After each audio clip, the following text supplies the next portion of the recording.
So good morning, everybody. I hope you guys are having an incredible Monday morning. I'm having an incredible Monday morning myself. It's sunny, very sunny, and very calm, and it just feels great and comfortable out there. So that's quite the kind of a day that that I like. So today I'm here to talk about something very special, or the main reason as to why I'm designing this video is to talk about a product called tea.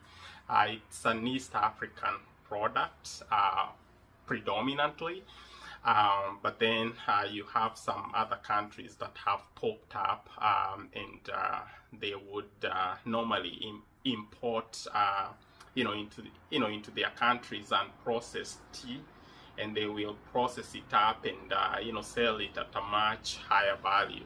They call that value addition processing. Who cares? So the Kenyan tea, it's real, it's authentic, and it's special in so many ways. Tea is what gets me going in the morning. If I don't have that cup of tea in the morning, I'm gonna be so brain fogged. I'm gonna be so slow. You just don't want to be around me because I'm gonna be very boring, very quiet. But tea opens up my faculties. Tea kicks like a mule.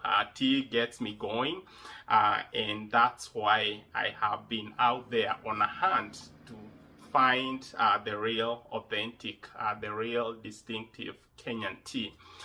We have so many stores here, actually a multiplicity of stores that would bring in tea. Other stores, for that matter, have specialized with, just stocking tea, nothing else, just tea from different parts of the world.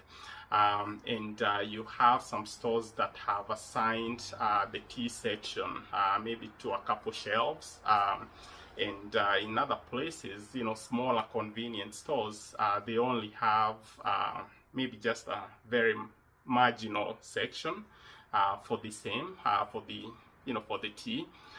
So I've been out there trying to hunt down for Kenyan tea. It's quite a rare commodity here in Canada. So as I was going about my hunting excursions, not long ago, I happened to run into an African store, like literally very close to me. I have never had the thought to go in there and check them out.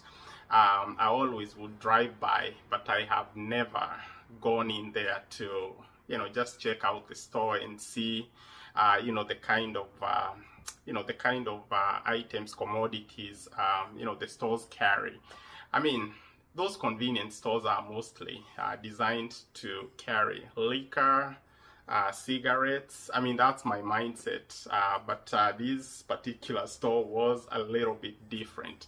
So I walked in there, and lo and behold, the kind of tea that I have been hunting down for the last about a year or so, like several months, I found it there. A real authentic East African tea. And this tea, like I said, you might have other products out there that would come under the same trademark, under the same commodity description, that they're from East Africa, they're from Kenya, but you taste them, there is no authenticity. They just mere imitations, so just synthetic tasting tea, and I don't like that. I don't want to be consuming that anymore. So this tea was kicking different. So I got a box from him just to try it out.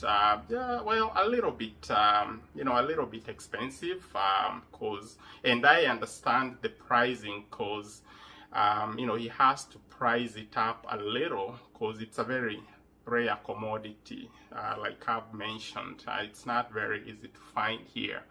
So I got me a box, came home, and I tried it out, and oh man, it was like it nailed it.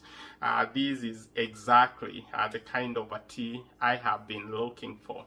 So I just got done, using up that box. My, the box diminished, or got used up this morning. So I had to go back and get me some replenishments from him. Only to get there, there was none left. Like the shelves there were vacant. So I got a little bit ticked off. I got a little bit flustered. So I walked up to him and I asked him, like, what's going on? Why is it that that there is no tea on the shelves? So he told me that these hit me with a lot of bewilderment. He told me that the locals here, the natives, seem to have developed a very strong liking, a very strong affinity to these teas' distinctive taste, and they form the biggest consumers of this very tea. Statistically, or rather comparatively speaking, they're buying more than the East African, than the East African people. So that really surprised me.